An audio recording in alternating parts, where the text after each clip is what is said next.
их дома и сильным рукам моим старым знакомым. Я помню, как руки трудились упорно, чтоб землю посеять янтарные зерна, а нынче они урожай соберут. Спасибо вам, руки, за добрый ваш труд. Я долгую зиму в земле пролежал, ютилась под снегом, от стужи дрожал.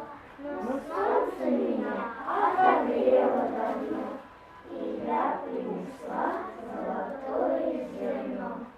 Кто хочет, отведайте хлеба ржаного, а если меня вы посеете снова, я снова под снегом дорогу найду, и голосом стану, и к людям приду.